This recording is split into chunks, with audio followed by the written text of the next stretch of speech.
Welcome to Wesley Impact. I'm Keith Garner. Are you familiar with the expression, "I've never worked a day in my life"? What do you think that means?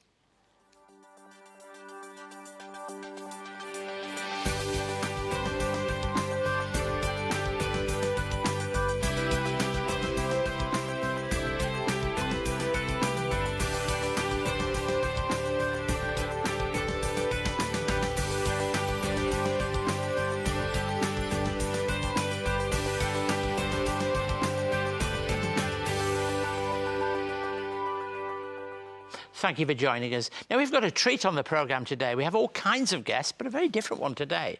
Now, I understand that gardening is not for everyone. Let me start there. We don't all have a green thumb, and for some of us, picking up a spade is a certain recipe for a garden not to succeed. Regardless of whether you're the one rolling up your sleeves and getting your hands dirty, or the one walking past and appreciating the rich mix of colours, shapes and patterns, a well thought out landscape garden is something that can be appreciated by everyone. Today we'll meet and see the work of Australia's leading landscape designer, Dean Herald, who started his business very young, at just the age of 19, and has many accolades, including a gold medal at Best Show Garden at the Royal London Chelsea Flower Show. I'm looking forward to speaking to Dean a little later in the programme. And then Melbourne-based singer and songwriter Rev Attwells will join us today to sing a familiar song to many of us, Amazing Grace. Then I'll be sharing some thoughts on the important subject of prayer. The disciples of Jesus wanted to be taught how to pray, and it's in that setting that Jesus does exactly that. Jesus' teaching is a fascinating insight into those attitudes and responses to God which should permeate all our prayers. The Lord's Prayer is not meant to be just something we repeat, but a pattern for all praying, whatever words we use. Across our many retirement villages, camp and recreation facilities, administrative office buildings and many of our other centres, we have hundreds of gardens that need to be maintained and kept. A well-preserved and maintained garden is quite often the first opportunity we have to make a positive impression with those we work and interact alongside. And in our volunteering work, gardening is one of the most popular ways many people seek to work with us. At Wesley Mission, we're grateful to more than 3,000 volunteers who help us to provide such a high level of service in our community. We're also grateful to our corporate supporters, our volunteers and their staff, who helped us to achieve so much more than we could ever imagine. For the corporate sector, volunteering can be a great team-building exercise. And recently, we were joined by the team at IMG, who not only helped us in our work, but we also sought to help them in theirs. Let's listen to that. So today's called Walk the Walk, and it's something that WME and IMG companies do all around the world on the same day. We give back to the community, and IMG Sydney was lucky enough to partner with Wesley Mission across 4 different services and really work together to create something amazing and build on the incredible job that Wesley Mission does. Today we're taking Wesley Mission life skills to Taronga Zoo, which is this beautiful area around me. I think the clients have really enjoyed the day. I think it's been a really successful day. A lot of them haven't had the chance to come to the zoo before, or have been, but it was a long time ago. For me personally, I think a lot of people don't have the chance to do something like this and to interact with the types of clients that Wesley Mission have. I think it's a really great way to give back and also to bring joy into someone's life. What do clients get out of days like this? They get to socialize, which is a very important aspect in their life.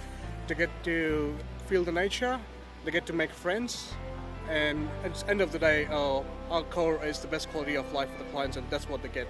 We've got about 15 lovely workers that have come in and volunteered their time to throw some love into our centre here. Well, we're here on our work charity day and here to try and make a difference. So far it's been terrific. So we're here basically at the Respite Centre trying to help renovations and make the place more hospitable for the children, and we've been out landscaping, painting, digging up trees, doing a lot, so it's been a lot of fun.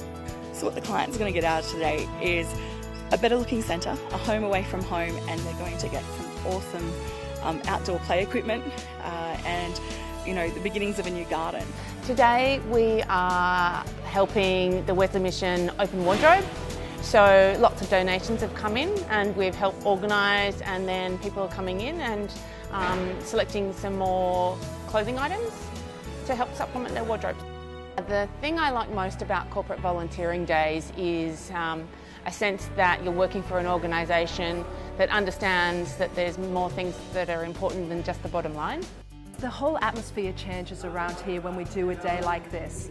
Not only do they get to meet people that they've never met before, have new conversations, they also get to, like for today where we're doing an open wardrobe, they get to get a few items that, you know, summer's coming up, they get to get some items.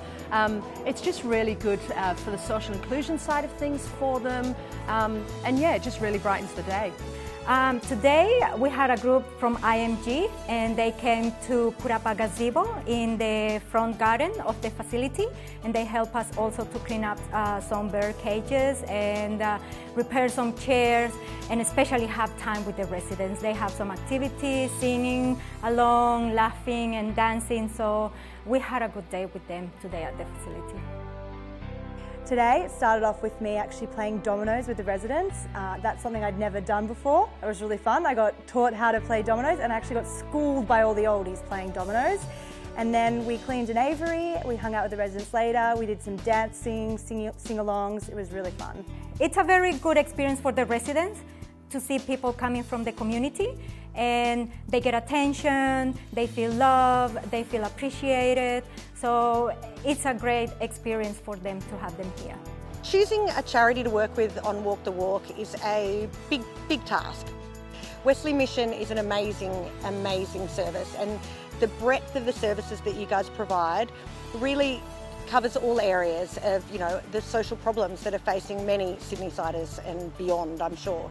Today was really about giving back to the community, so it wasn't so much about what came back to us, but I think every single person involved would tell you how rewarding today was for them, not only to build us as a team, working on something together for a great cause, but also getting them outside of their normal job, getting them outside of their routine, and just building them up personally to be better human beings, which I think is what we all need, whether it's in business or in life. If you would like to see more of the work of Wesley Mission, visit wesleymission.org.au. You can watch loads more videos, catch up on past episodes of Wesley Impact TV, find out about our diverse range of services, and get involved to help make a positive difference in your community. You can also connect with us on social media and stay up to date on the latest news and information from Wesley Mission. wesleymission.org.au. So please don't hesitate to visit the website if you'd like to find out more about what we do at Wesley Mission. I always look forward to hearing back from people. The email address is impacttv@wesleymission.org.au, and the website, of course, wesleymission.org.au. I mentioned earlier that our guest today is Australia's leading landscape designer, Dean Herald. At just 19 years of age, Dean started his own landscaping business, following his passion, if you like, and has many accolades to his name. Welcome, Dean, to the show. Good to be here. Look, you start at a young age, really. How do you go about this? We want to know how you go about producing such wonderful landscapes. Well, look, yeah, I did start at a young age at 19, and for me it was just about continuing that passion that I had and learning those skills and developing it over those years. And luckily I've been able to work with a number of wonderful clients who have allowed me to take that skill further to what it is today. And you probably would never have imagined at 19 that you would be doing what you're doing today. No, not to the level that I am now, but, you know, I remember saying, oh, I'd love to be one of the better landscapers in my own community, and then, you know, you sort of start to reach that achievement and you start to sort of stretch those goals on beyond from there. But, yeah, look, we've had a lovely sort of journey and it's not over. You're sort of catching me midway. And that leads me into this question of how you keep the if you like, the motivation going. Yeah. You know, when you've got lots of public recognition, books, programmes, interviews, Queen and all that goes with that. How do you actually keep a high standard of work going? I think you've got to love what you do. You know, I think you've probably heard that saying before. If you find something that you love what you do and you can get paid for it, you've got the best job in the world. Yeah. And I think that's really the case for myself as well. I really do love what I do. I've got the challenges of business. Now my role in my business has changed. I really do run a big business now, more so than actually digging a hole. So I've developed from there. But at the end of the day, I still love what I do. I love employing people. I love sort of working with clients and families families and being able to pull something together for them. So it's still relational, if you like, Very when much so. you're trying to do something. Yeah, look, I often meet all my clients have a different brief and they have a different family needs, different skills, different interests. They live in different areas with different aspects. So I'm often walking into an environment that's always very different. So that's always challenging. I'm not really walking into the same thing. A couple of books on my table here. These are coffee table books, if you like. How did they come about? Look, I think it's a collection of projects we've done over the years, and I think it's a wonderful thing to be able to put that together to assist people in getting an idea of what could be done. They're all very different, and I think there's something for everyone where you get to sort of delve into it. Have you got a favourite one that you've done? Something? Yeah, I think a lot of times people have assumed that the journey that we did over to London would sort of be at the top of the pinnacle. It certainly is, but I think from a personal favourite point of view, I actually worked with a family who unfortunately lost their son during the design process, and the whole brief of the project changed to be a garden that was in memory of their son. Right. And that was just an amazing gift to be given, to be able to assist the family with that. And we really worked very closely with them, put together an extraordinary garden, something I'm incredibly proud of, and something that my team really embraced as well. And you'd feel identified with them on that journey? Yeah, look, we're known for doing amazing pools and pavilions and all these wonderful things, and that's all lovely. It looks wonderful in shots and all the rest of it. But when you actually get to personally achieve something with someone, that's a very different outcome. Look, there might just be somebody sharing in the programme today who said, I'd like to get involved in gardening, but I've only got a small backyard, I've got no space. What would you say to them? I think most people just need to appreciate the scale of anything. Often that's probably the one thing that gets done incorrectly. They want a big tree there, they want this there, they want a dining table, and let's put a fire pit in there and all the rest of it, and all of a sudden everyone forgot, well, where do I stand? So I think if you can actually just understand a space, understand what it's used for, first, and then make those decisions based off that, irrespective of size, budget, that's got to be the key. Look, we're a Christian agency at Wesley Mission. How does faith fit into the way you understand the work you do? Yeah, look, I grew up in the church. My father was a minister, so that had a huge impact on my life. Watching my father care for others, watching him be there for others all the time. I've sort of always seen my business as almost like that mini church version where I have staff, I look after my staff, they've got families, they've got school fees. We get involved with a lot of different organisations and charities when we can and take on projects that we believe that we want to be a part of. So our business really has a core belief. We won't forget that, incidentally. No, I'm sure. I've clocked it. But yeah, I think we've got an opportunity there. If we're blessed in our success and our finances, it's a byproduct that we have to give back. It's something that we need to do. We need to select those particular projects that we want to be involved with. But at the end of the day, that can be a belief that comes from myself that can filter through my staff. And also, I mean, you are dealing with God's creation in a way, what He's given to us, and got the privilege of working with it, haven't you? Yeah, and look, that evolves all the time. I think the wonderful thing about our industry is I often say that in the past there used to be a concrete path to the Hills Hoist and a bit of lawn out the back, and look at what landscaping is now, and architecture has changed, and bifold doors open up, and that interaction indoor-outdoor living. So, our role will constantly evolve from that point of view. 20 years ago, if you'd have said that we'd be sat watching television and watching gardening programmes and cooking programmes, you'd never believed it. But how many there are now? Yeah, look, I think the thing I enjoy about those processes, it does allow people to get an expert's opinion pretty quickly, and you can sort of delve into that, and you can do that from your lounge room. And I think if you can sort of watch there and take some level of advice and apply it, that's fantastic. Dean, thanks for being willing to share with us a little bit of your insight. We wish you well in the future and hope to keep in touch with you. It's great to see somebody who's a young man followed his passion and calling and became a person of influence in his own field. Thank you for joining us today, Dean. Welcome back on Wesley Impact now, Melbourne-based singer and songwriter Greg Attwells to sing a song familiar to us all, Amazing Grace.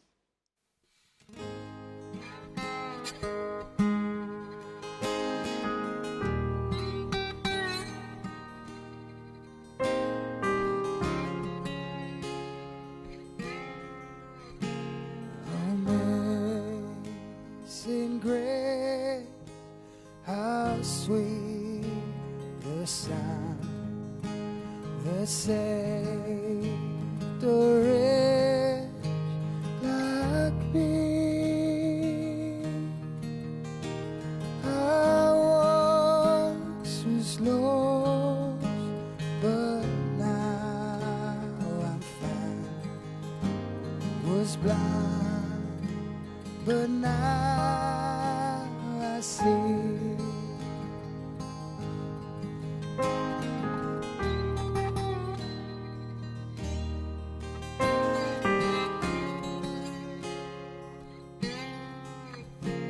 'Twas grace that taught my heart to faith, and grace my fears relieved. How precious did that grace appear the hour I first believed.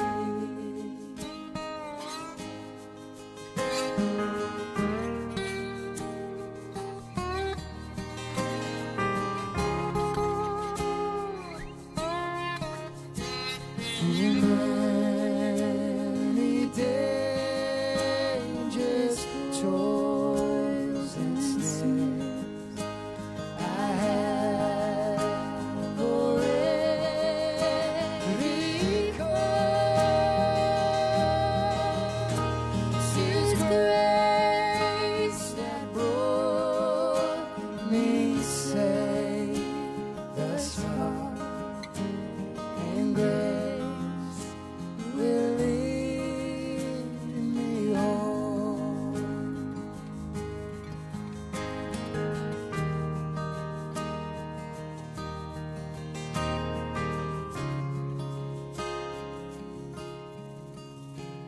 The Lord has promised good to me. His word, my hope secure. He'll wear my shield and portion be, as long as life endures.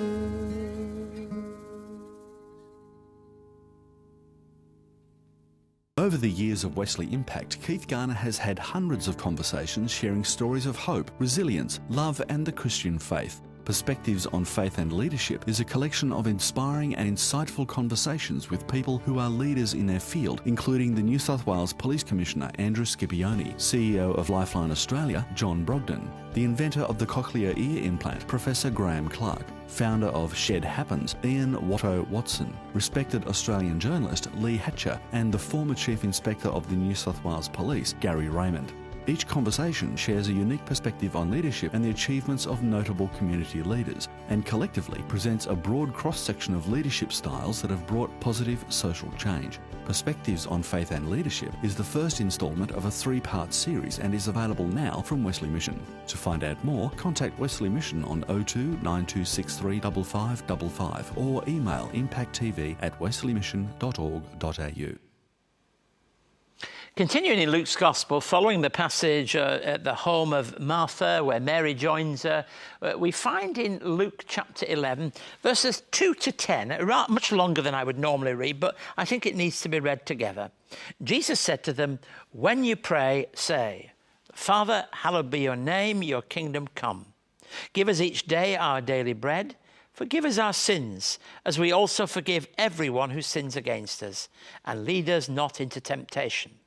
Then Jesus said to them, "Suppose you have a friend, and you go to him at midnight and say, 'Friend, lend me 3 loaves of bread. A friend of mine on a journey has come to me, and I have no food to offer him.' And suppose the one inside answers, 'Don't bother me. The door is already locked, and my children and I in bed. I can't get up and give you anything.' I tell you, even though he won't get up and give you the bread because of friendship, yet because of your shameless audacity, he will surely get up and give you as much as you need. So I say to you, ask and it will be given you. Seek and you'll find. Knock and the door will be open to you. For everyone who asks receives, the one who seeks finds, and to the one who knocks, the door will be opened." The entire passage is introduced by a request from a disciple that Jesus teach them how to pray. Just as John the Baptist had apparently done with his disciples, it was quite normal for a religious leader to teach those who were followers, those who were disciples, as we call it, what to do in relation to God. And Luke's version of the Lord's Prayer is much shorter than Matthew's. But we have this story, the story I want to open up for a moment, the story of a friend at midnight. I mean, those are the friends that you will welcome, those who are prepared to contact you, and you can contact them at midnight. And the point being, in the story, that we have to persist in prayer. The words of promise about asking and knocking on the door. We have a natural urge to want to know how to pray. And in the Lord's Prayer, there are three things I commend to you. First of all, there's our attitude to God, which is paramount, to God our Father. It's relational. As we heard in the interview, to get the best out of people, it needs to be relational. And if we're going to live in a relationship with God, and if we're going to discover what it means to pray, it will be because we have a relationship with God, God our Father. Not just blandly God in some vague, ephemeral kind of way, but God our Father, the Father of our Lord Jesus Christ. We will keep our focus also on God's kingdom. God's kingdom is critical to understanding what it is that we're meant to do. Nowhere more so than when we're praying, when we want to discover what it means to live in fellowship with Him, what it means to be able to ask for those things that we need. And it also involves confessing our sins and freely sharing God's forgiveness. This is so important, really, this aspect of forgiveness that lies, confession and forgiveness that lies at the heart of all praying. Now, using the Lord's Prayer is great, but allowing it to be something that gives shape to the way we live and the way we pray at all time is a greater lesson. So what we see in the Lord's Prayer, those qualities about God our Father, about confessing and forgiving and knowing what it is to share with other people, they should be there in the heart of all our prayers. Now, prayers can be something that we run off and simply become something that roll off the tongue like rote. They can be that, but it can be much more profound than that, because the person who prays is the person who is changed. We are changed as we pray. As we live in relation to God, we are changed into His image. As we express those things that are the needs in our lives, the needs to confess what we've done that's wrong, and the need for forgiveness, so we are changed as we do those things. And day by day, I'm still a great believer that the Lord's Prayer is something that we can turn to. I suspect many modern Christians kind of say, oh, well, that's the Lord's Prayer. Sort of people say it at school in days past, or they say it when they go to church. But I think it's a great pattern. If you're struggling to find the words and you want to live in relationship to God, turn to the Lord's Prayer. I don't know that you'll find anywhere that encapsulates, gathers together in such a fulsome way all that we need to know about God and all that we need to know about praying and talking and living in relationship with Him. It's a wonderful pattern for our praying. But most of all, more than it being a pattern for prayer, it is the starting point of a deeper and closer relationship with God. This wonderful truth that lies in there, that God's name is great and hallowed. He's our Father, but also that we come and we can ask anything. Those are powerful words, aren't they? So much so at the end of this passage where it tells us that for everyone who asks receives, the one who seeks finds, and to the one who knocks the door will be opened. There is nothing that you cannot reach out for and find God not only hearing what you have to say, but responding in some way into your life. May God deepen our life of prayer. And if you've never really ever spent any time in praying, start with the Lord's Prayer. Go to this passage and not only read it, but allow it to be a pattern for your prayer and your living, and you, I guarantee, will be changed. If you would like to contact Keith and find out more about today's program, write to us at Wesley Mission, Post Office Box A5555, Sydney South 1235. Or you can send an email to impacttv@wesleymission.org.au. On our website, you can catch up on past episodes of Wesley Impact, find out more about our work, read online magazines and articles, and connect with us on Facebook, LinkedIn, Twitter and YouTube. You can also connect to Keith's blog and stay up to date on all of the latest news and information from Wesley Mission. wesleymission.org.au. As we've said, you can watch this and past episodes of Wesley Mission on the Wesley Mission website and also find out more. That address again, wesleymission.org.au. And if you've got comments on this episode or questions about the faith, please contact me at impacttv, wesleymission.org.au. I always look forward to hearing from people who share with us on the programme. I was recently contacted by viewers in the United Kingdom, thanking us for the show and expressing something of gratitude for the work begun by John Wesley that continues in Australia today. And another person who wrote to me asking questions about the lineage of Jesus in the Bible. To all of you, thank you. I hope you enjoyed the conversation with Dean Herald and looking at his greatly colourful work. Thank you again for joining us. See you about the same time next week on Wesley Impact. God bless you.